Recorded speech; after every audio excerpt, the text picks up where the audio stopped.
sean todos ustedes a un nuevo episodio más de Huella del Crimen. Yo soy Johan, estudiante de criminología, amante de entender la mente humana y cuestionar todo lo que nos parece inexplicable, incluso cuando hablamos de asesinato. El día de hoy vamos a adentrarnos en una pregunta que nos retumba desde que la humanidad existe en nuestra cabeza. Me imagino que ya sabes cuáles son. ¿El asesino nace o se hace? Bueno, con esto no venimos a romantizar, mucho menos a justificar. Venimos a entender por qué en el mundo de la criminología la comprensión es la prevención y la prevención es la justicia adelantada. Y antes de comenzar, respóndete una cosa conmigo. ¿Qué tan lejos está alguien de matar? ¿De verdad hablamos de monstruos aislados? ¿O solamente de personas moldeadas por una vida que les falló en todas las direcciones?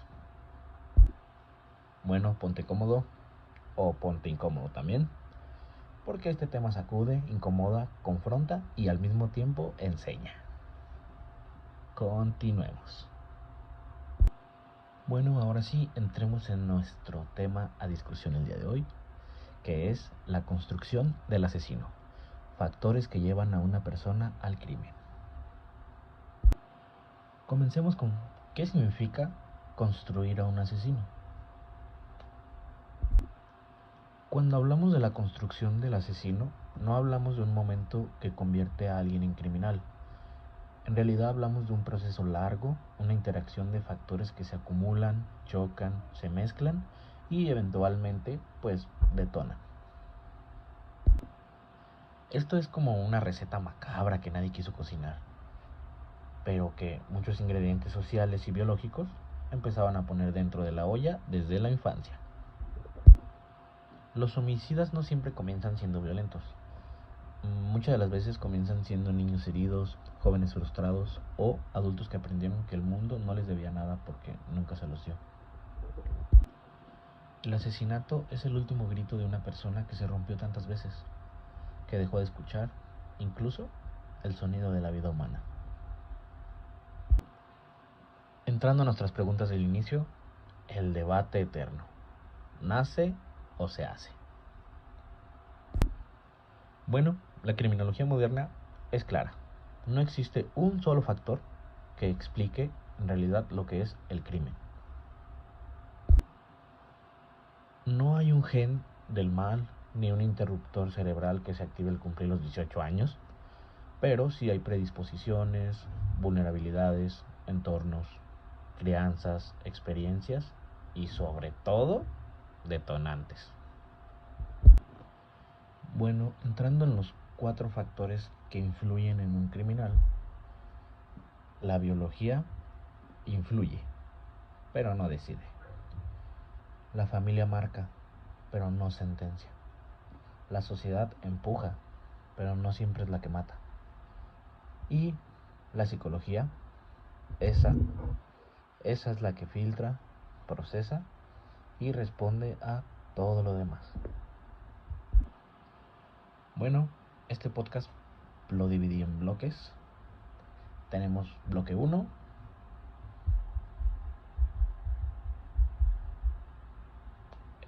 la construcción del asesino. Bloque 2, lo que vimos, nace o se hace. Entrando al bloque 3, factores biológicos, la base del edificio. Bueno, comencemos por el cuerpo.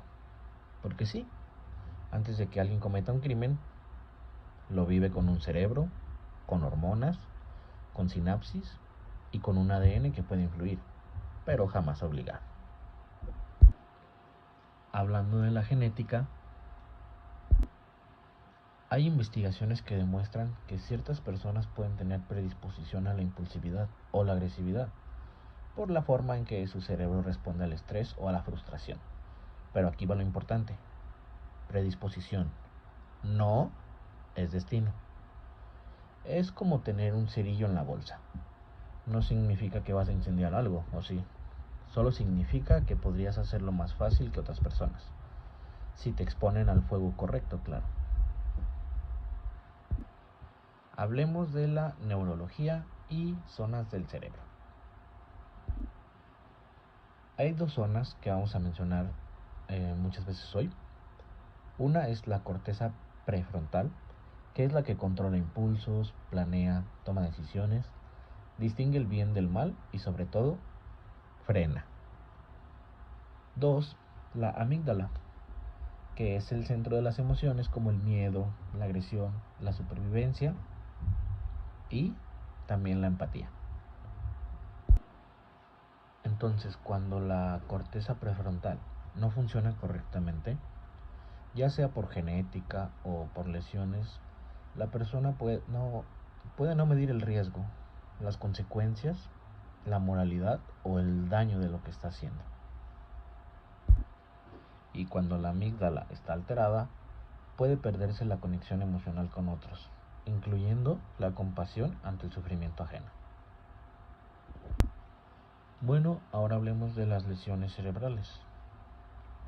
Hay casos que ilustran esto de forma impactante, como el de Charles Whitman, el tirador de Texas en 1966, quien antes de matar a más de 10 personas, escribió una carta pidiendo que le analizaran su cerebro.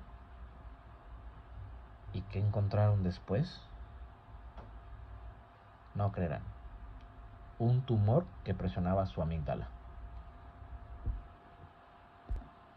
Este fue un ejemplo clarísimo de lo que pasa cuando la amígdala está alterada.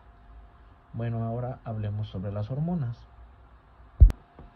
Bueno, también están las hormonas. Tenemos la testosterona, que puede influir en conductas agresivas, especialmente cuando hay entornos violentos. Tenemos el cortisol, que es la hormona del estrés. Cuando se vive siempre elevado, cambia la forma en la que el cerebro reacciona a la frustración. Y también tenemos la serotonina. Cuando esta está baja, se asocia a la impulsividad, irritabilidad y dificulta para regular emociones. Entonces, después de todo lo visto, en resumen tenemos que la biología puede construir los cimientos del edificio, hablando del criminal, pero no puede construir el crimen en general. Con eso terminamos el factor biológico. Entramos al cuarto bloque, que son los factores psicológicos, la forma del ladrillo. Es algo gracioso. Espero entiendan mis metáforas de construcción, hablando de obra. Pero bueno, aquí entramos a lo más interesante y a lo que venimos a escuchar, lo que es la mente. Hablemos sobre un poco de los trastornos, que tenemos el trastorno de personalidad antisocial, que este es el perfil que más asocia al crimen, porque son personas que suelen mostrar falta de remordimiento, violación de normas, manipulación, encanto superficial y tendencia a buscar beneficio propio sin importar el daño que le hagan a los demás. Esto no es lo mismo que estar loco. O sea, la mayoría distingue la realidad, solo no sienten la conexión emocional que impediría cruzar la línea que nosotros no cruzamos, ¿saben? Hablemos un poco de la psicopatía. La psicopatía no es un diagnóstico clínico universal en manuales como el DSM-5, pero sí es un concepto ampliamente utilizado en criminología y psicología forense para describir un conjunto de rasgos afectivos o interpersonales. Algunos de los rasgos psicopáticos más comunes en asesinos seriales nos pueden incluir empatía disminuida, insensibilidad afectiva, tenemos impulsibilidad o frialdad extrema, dependiendo del caso, claro. Tenemos búsqueda de sensaciones fuertes y una doble vida socialmente funcional. Bueno, para cerrar este tema, dato importante, no todos los psicópatas matan, pero muchos asesinos si comparten rasgos psicopáticos. Entrando a otro tema, hablaremos sobre los traumas infantiles. Hablando de esto de los traumas infantiles, aquí está uno de los grandes escalones que llevan a esas personas a la criminalidad. Que tenemos lo que es el abandono, negligencia, violencia física, violencia sexual, humillación constante y falta de contención emocional. Entonces, un niño traumatizado no se convierte automáticamente en asesino, pero puede convertirse en alguien que no soporta más daño, o peor aún, alguien que aprendió que la violencia es el lenguaje. Ahora hablemos sobre la teoría del apego. Los asesinos a menudo muestran patrones de apego desorganizado o evitativo. Por ejemplo, tenemos que no confían en figuras de cuidado, no generan vínculos emocionales estables, perciben amenaza incluso donde no la hay, y pueden no procesar el afecto como un freno moral. ¿Qué es lo que queremos decir con esto? Nunca aprendieron a amar la vida porque nadie les enseñó que la suya importaba. También podemos encontrar fantasías violentas. Algunos futuros homicidas desarrollan fantasías persistentes de daño, de control o de dominación. No es lo mismo que imaginar por enojo momentáneo, ¿saben? Son fantasías sistemáticas que se convierten en un refugio mental frente a un mundo que no les da poder. A esto sumémosle la impulsividad, la baja tolerancia a la frustración o la frialdad emocional extrema. Esto sí puede convertirse en un factor clave. Bueno, continuemos con el bloque 5. Factores familiares. El primer escenario del crimen. La casa, la familia, el núcleo primario. Aquí es donde se aprende la moral, la empatía o se puede desprender todo. Hablemos sobre la violencia intrafamiliar. Un niño o un joven que crece viendo que mamá es golpeada, que papá grita, que los problemas se resuelven con puños o miedo, creo que no aprende otra forma de resolverse el mundo. Hablando de la negligencia emocional, a veces el asesino no se construye por golpes, sino por vacíos que tuvo, como puede ser el no le hablaron, no lo escucharon, no lo abrazaron, no lo contuvieron o no le enseñaron a nombrar emociones. No hubo maltrato físico, pero sí hubo una falta enorme de emociones. También tenemos lo que son los padres ausentes o inconsistentes. ¿A qué vamos con esto? Que ni disciplina, ni afecto, ni atención. O disciplina sin afecto, o afecto sin disciplina, o ninguno de los dos. Porque sí, tan peligrosa es la violencia, tanto como la falta total de los límites. También vemos el abuso físico o sexual. Este sí es un ingrediente tristemente común en los perfiles criminales extremos. Muchos de los asesinos nos relatan haber sido víctimas antes de victimarios. Y no es excusa, es una explicación criminológica. ¿Por qué? Porque la violencia, cuando entra por la infancia, no siempre sale por la empatía, a veces sale por la venganza. El odio a la desensibilización. Terminando el bloque 5, entrando al bloque 6, veremos factores sociales, la fábrica externa, la parte de afuera del edificio. Bueno, antes de continuar, espero que les esté gustando. Tómense un descansito para reflexionar, piensen, analicen. Coméntenme en los comentarios lo que piensen y espero les esté gustando. Vayan por una botana, un snack, un refresquito, un juguito, tomen agua y enseguida continuamos.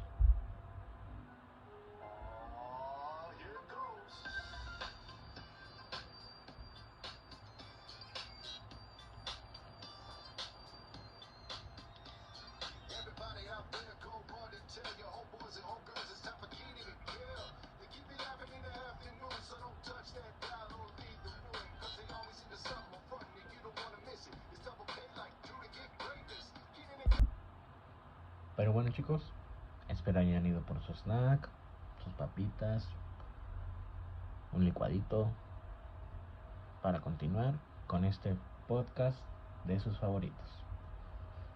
Entonces nos quedamos que entramos en el bloque 6, que son los factores sociales, la fábrica externa o la parte de afuera del edificio. Ahora, hablemos del exterior, del barrio, la desigualdad y las estructuras que también moldean. Entonces hablemos de la pobreza. No romantizo la pobreza, ni digo que ser pobre te hace criminal, pero sí digo que la pobreza constante genera frustración, estrés sostenido, te da menos oportunidades, más exposición a la violencia y son subculturas que normalizan el crimen como una opción realista.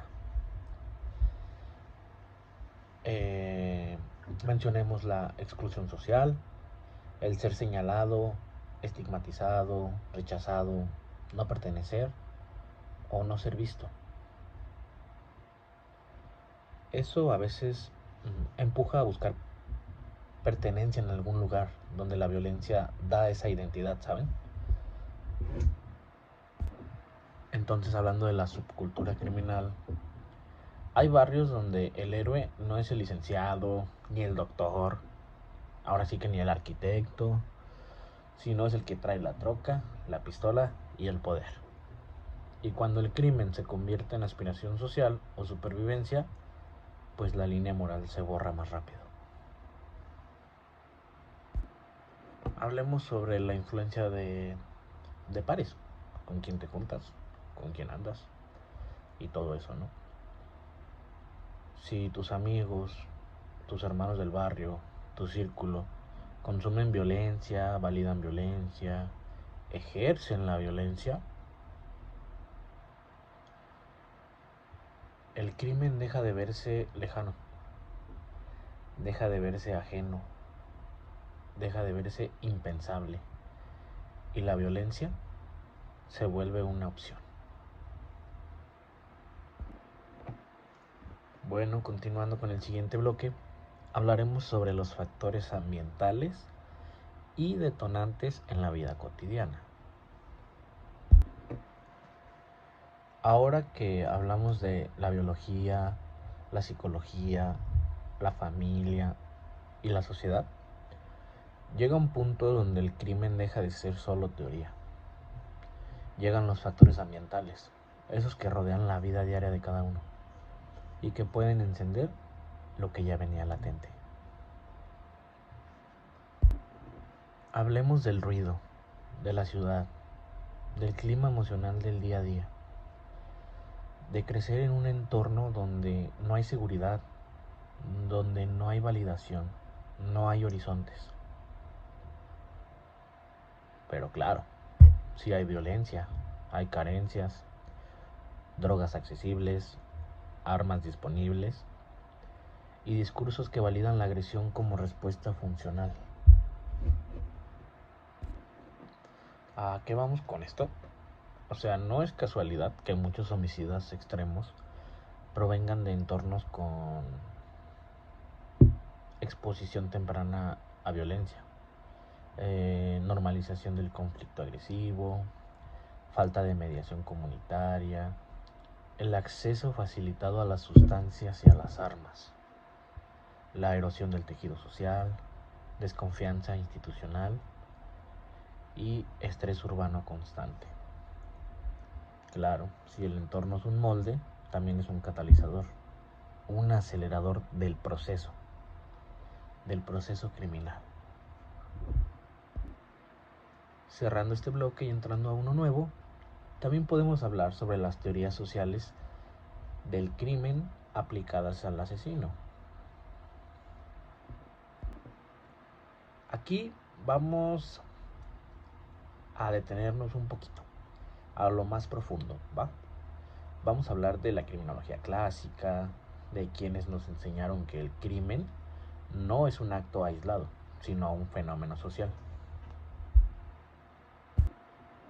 Mencionando al primero y muy importante, tenemos a Emilio Durkheim con su teoría de la anomía.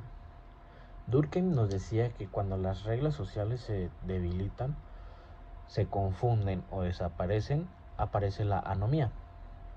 ¿Qué es esto? Un estado donde la persona no sabe qué está bien o qué está mal, qué es aceptado o hacia dónde ir. Entonces, el asesino, en muchos casos, no rompe la norma solamente. Él crece en un mundo donde la norma nunca fue sólida. Sociedades con desigualdad brutal, comunidades fragmentadas y jóvenes sin identidad positiva pueden producir personas desconectadas del pacto social. Entrando en otro personaje muy importante, hablemos de Robert King Merton, con su teoría de la tensión social. Merton aquí nos planteó que cuando la sociedad te dice, ten éxito, dinero, poder y reconocimiento, pero la misma sociedad no te da los medios para conseguirlo, se genera una tensión entre lo que se espera y lo que se puede alcanzar. Mucha gente lo soporta. Otras personas lo encajan como resentimiento, frustración o desafío al sistema. Entonces, para ello, el crimen se convierte en una adaptación. Hablando sobre otra teoría, la teoría de la subcultura del crimen, Albert Cohen. Cohen nos decía que el joven no encaja en la sociedad formal, genera su propia subcultura alterna, donde otras reglas funcionan y otros símbolos valen. En algunos barrios no se admira al que estudia, se admira al que violenta, domina, intimida y gana respeto por ese miedo. Entonces, si esa subcultura ocupa el lugar de los valores, el resultado puede ser mortal.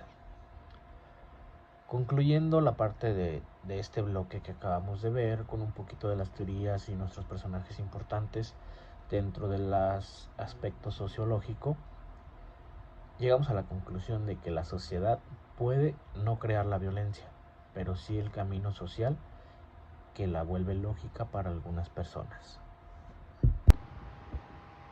Bueno chicos, continuando con el siguiente bloque, ahora vamos a hablar sobre el asesino serial versus el homicida situacional, viéndolo desde las diferencias criminológicas.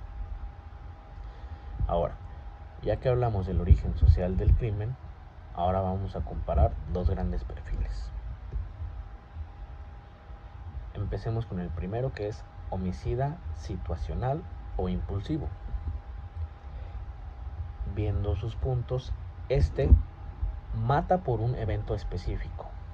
No siempre tiene una planeación de. Hay emociones desbordadas, puede existir remordimiento y la víctima suele ser del entorno cercano. Mencionando un ejemplo común, una pelea, celos de enojo extremo, alcohol y provocación momentánea. Ahora hablemos del asesino serial. Los puntos a ver en este es de que hay un patrón, siempre hay una fantasía previa, hay selección de las víctimas, suele haber frialdad emocional y este puede llevar una doble vida funcional. El móvil es psicológico profundo: control, dominio, compulsión, placer y sensación. No mata por causa, mata por proceso. Así que no hablamos de un crimen, hablamos de una identidad criminal construida que se perfecciona con cada acto cometido. Concluyendo y para finalizar este bloque, entendemos que ambos matan, pero no vienen del mismo edificio, ni se construyen igual, ni siquiera por las mismas grietas. Hablando un poco sobre el homicida, hablemos sobre que no solo se construye en la vida real, sino que también se construye en lo que consume, lo que admira, lo que normaliza o muchas de las veces hasta lo que imita. Entonces un asesino no solo es quien mata, a veces es quien la sociedad dejó de ver como humano antes de lo que fuera.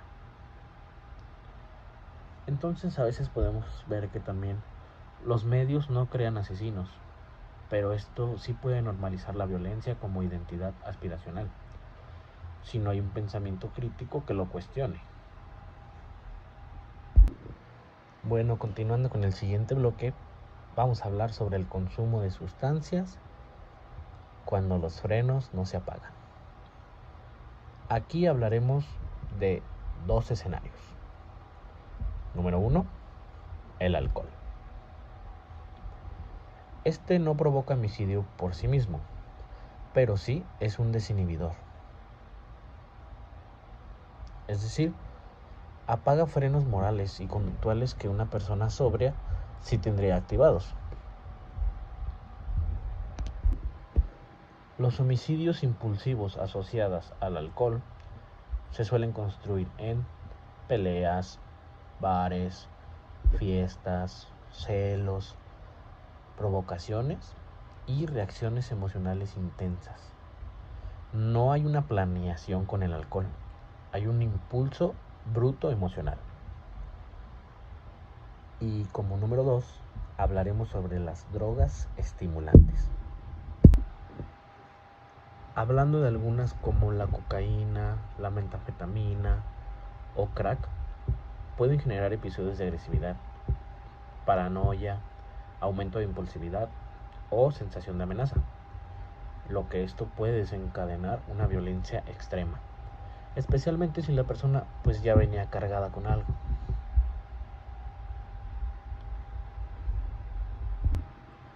Antes de cerrar este bloque, también hablemos sobre el crimen en un estado alterado versus en un estado planeado. Y esto es muy importante. No es lo mismo matar porque no pensaste que matar porque lo decidiste.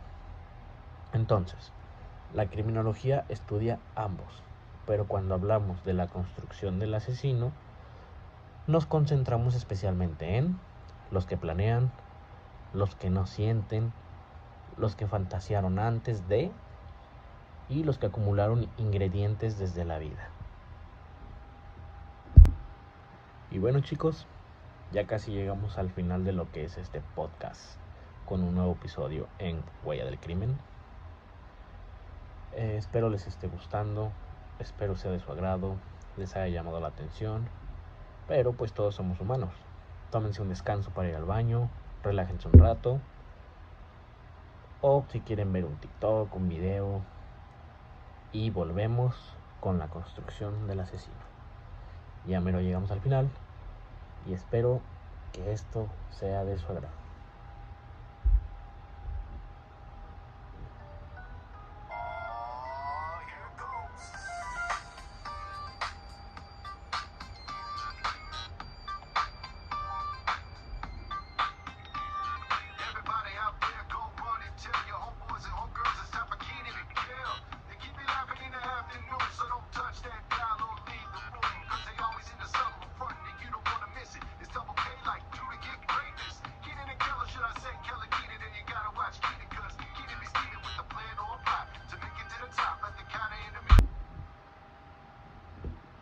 Bueno chicos, continuando, espero hayan descansado, espero hayan ido al baño, porque estamos llegando al final de este grandioso tema. Bueno, entonces hablaremos sobre los detonantes, que se le puede llamar la gota que derramó el vaso o que derrama la sangre. Ya hablamos de la base, ya hablamos del molde, hablamos del entorno. Ahora viene el empujón al final. Hablemos sobre los detonantes. Los detonantes pueden ser pérdidas, rupturas amorosas, crisis económicas, humillaciones extremas, rechazos sociales, estallidos emocionales, episodios traumáticos, recientes, del pasado, incluso una frustración crónica. A veces solo el único detonante puede ser el enojo, a veces es venganza, a veces es desesperanza, a veces es querer sentir algo, solamente sentir algo. Finalmente sí, incluso es destrucción. Pero bueno, continuando con el siguiente bloque, tenemos casos representativos, la teoría hecha carne. Como principal caso tenemos a Ted Bundy. Este fue un hombre con carisma extremo, capaz de enamorar a la sociedad mientras asesinaba a decenas de mujeres. Factores presentes en él: teníamos rasgos psicopáticos, falta de remordimiento, manipulación y encanto superficial. También tenemos la doble vida funcional, de la que comentábamos. Tenemos fantasías violentas previas, búsqueda de sensaciones, enorme control social sobre su imagen y desconexión emocional con la víctima.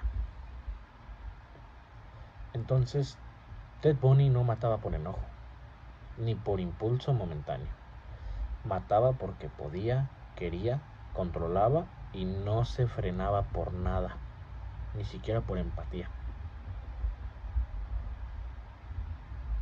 No parecía un monstruo, por eso fue más peligroso, porque la sociedad lo dejó entrar en ella.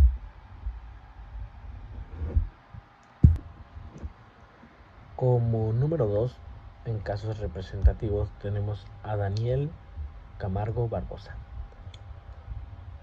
que nos menciona de Colombia a Ecuador. Conocido como el monstruo de los Andes, responsable de múltiples asesinatos y violaciones. Factores que tenemos aquí es que tuvo una infancia marcada por abuso y abandono, violencia sexual temprana en su vida, desensibilización extrema hacia el sufrimiento humano, trastornos conductuales severos, fantasías violentas más la escalada criminal y crimen serial con planeación y control de víctima. Sí, él fue víctima antes que victimario. Explicación, jamás justificación. Como tercer caso representativo, tenemos un caso ficticio realista que vivimos en México hoy en día. Y les digo a continuación. Le daremos vida a un perfil que representa un patrón tristemente común en contextos latinoamericanos.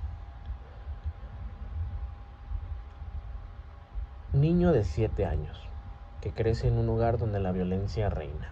Papá ausente la mayoría del tiempo y cuando aparece golpeando. Mamá emocionalmente superada, sin herramientas de crianza. Hermano mayor involucrado en una pandilla. Barrio donde los homicidios son sonados por todos lados. Escuela donde no hay contención emocional. Una adolescencia con consumo de alcohol y sustancias. Círculo social que valida la violencia como identidad. Y algo tan común, desempleo y frustración constante. Una ruptura amorosa que se convierte en detonante emocional extremo. Entonces, recuerden que este caso es ficticio, le estamos dando vida a un personaje que usualmente es lo que se vive hoy en día en México. Entonces este joven no solo tuvo un monstruo que lo rompiera, tuvo 10 contextos que lo moldearon. Este personaje un día mató. ¿A qué vamos con esto? Terminando la historia. No porque nació, él es asesino, sino porque el mundo, su entorno, su alrededor, lo construyó. Su vida, su familia, su sociedad construyó su camino hasta que él ya no vio otra salida emocional o de poder. Entonces, aquí está una de las preguntas. Si en verdad el criminal o el asesino nace o se hace. Hemos visto factores biológicos que sí son factores, pero no solamente es el único factor. Tenemos muchos demás factores que incitan a las personas desde pequeñas a ser criminales en un futuro. No se nace ni se hace por sí solo.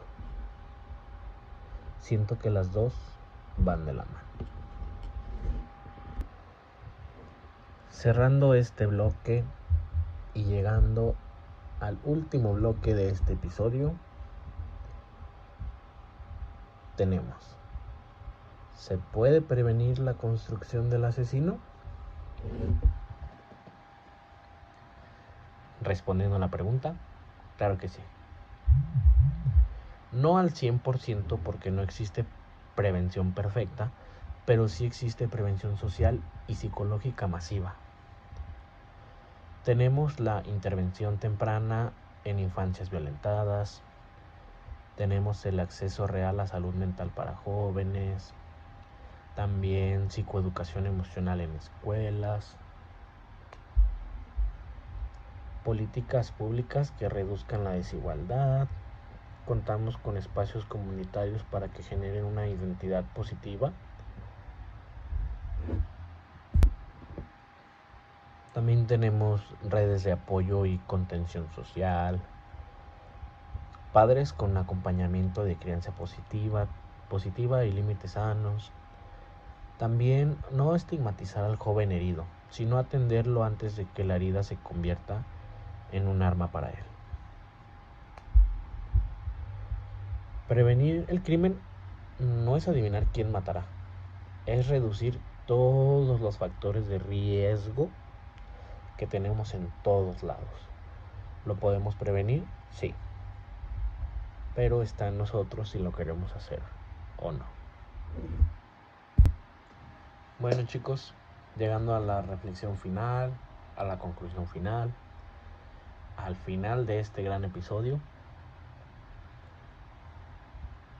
tenemos que cuando estudiamos la construcción del asesino, no solo estudiamos monstruos lejanos, estudiamos historias, procesos, fallas sociales, grietas familiares y silencios emocionales.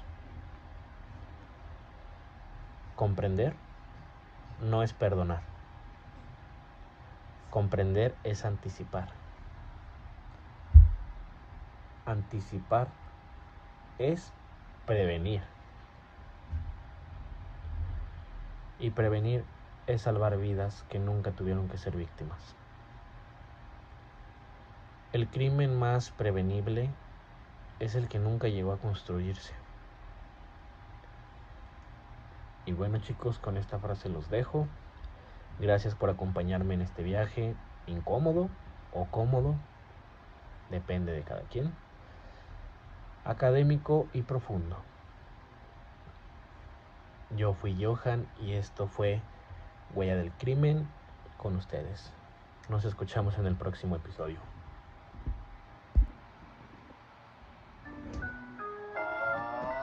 Here goes.